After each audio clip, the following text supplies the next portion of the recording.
A lot of kids learn how to ride bike early. I didn't. I kept crashing and falling. And through my journey, I learned it was because of my equilibrium, right? I lived in a constant state of vertigo because my ears were always not balanced fluid wise.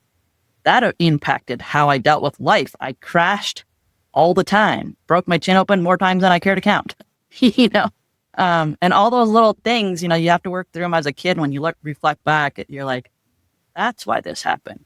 And so I really started looking at my hearing challenge as not a disability, but a different learning ability. So that impacted a lot of how I coach people, because I can come from a state of understanding. I've gone through that and having people look at you differently. Because the other thing that I noticed, when you don't have the within norm of things, people think, oh, you're not as intelligent.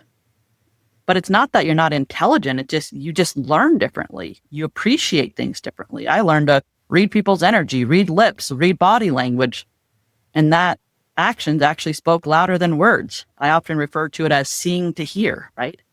And realizing how much that impacted, learning about that I would get anxious if I can't see people to hear. So I don't know about you, but the COVID mask drove me bonkers because I couldn't see people talk anymore because everybody had a mask on. So it limited expressions and all sorts of things. But through that journey, it just made me a stronger human to help people, because instead of seeing it as that disability, as that crippling something I can't get over, I started embracing it and figuring out, well, how can I do it? What can I do? How can I be? Instead of seeing it as a defining moment. I don't let it define me. Now, most people don't even realize that I had that challenge because I worked on the pronunciation and spelling and all those things, right? And it also improved because I kept working on communicating better, because if you're working with people at all, or just living, if people can't understand what you say, that's a complication, right? And so it was just a lot of continually working on bit by bit. How can I work on improving those things, to the point that I sing in our church choir and I sang in front of 200 people because I took voice lessons just for the kicks of it, right? And people are like, how do you even carry a tune? I was like, I don't know, that's God's gift, not mine. You know, it's just been an amazing journey that way. And so all my life, I've always been kind of that awareness, right? It was being careful with my ears. I couldn't get water in them. So I was always having that awareness. Oh, I got to make sure I have my earplugs with if I'm going swimming, all those little things. But what I realize now is all those little things I had to be aware of then helped me be more aware of everything else around me. I observed life differently. And even, with, like I mentioned, the family dynamics could have been challenging, right? They were loving, gave us so many opportunities to learn and grow. Very grateful for everything that they provided. And, I learned early on, I actually watched a show, Touched by an Angel. I don't remember if you remember that back in the day. And there was a message about you can be the generation to change. And that was a really pivotal moment for me, because I realized I didn't have to be like everybody else. And that was okay. I could be the generation to change. I could see things differently. I didn't have to take them for gold from whoever influences your life.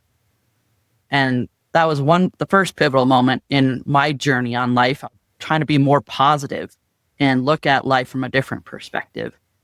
And then the next thing was I wrote an essay. I was fortunate to have my mother at home. My dad worked out of the home. I was fortunate to have one parent at home, and I actually wrote an essay called One Parent at Home Saves the Children, because I'm very passionate about having that gift of my mother at home. And that earned me a trip to a leadership camp, junior year of high school. And it was talked about the 7 Habits of Highly Effective People by Stephen Covey. Amazing, pivotal, transformational stage, because what really hit home out of all his things were seek first to understand, then to be understood. So I realized that everybody has those things they hide behind a smile, behind their laughter. They have things going on and we don't know it. And so instead of reacting to what they're doing, try to understand them first. And that was a pivotal moment in my, goal of being leadership. Most people wouldn't believe it, but I was actually voted most pessimistic in my high school because I would go to the art room. I didn't understand their games. I'm like, why are you playing these games? The games of, oh, she likes so-and-so. I could care less. And so I just separated myself. I'm like, I don't know what games you're playing, but I got a life to live. And so they just didn't understand, right? And so I just kept on this journey, realizing I obtained a ton of opportunities because I could communicate with adults. Because I started relating with more people, more mature, older than I was. And that also opened up many, many doors for me as well. And that impacted my journey as well. And go for it.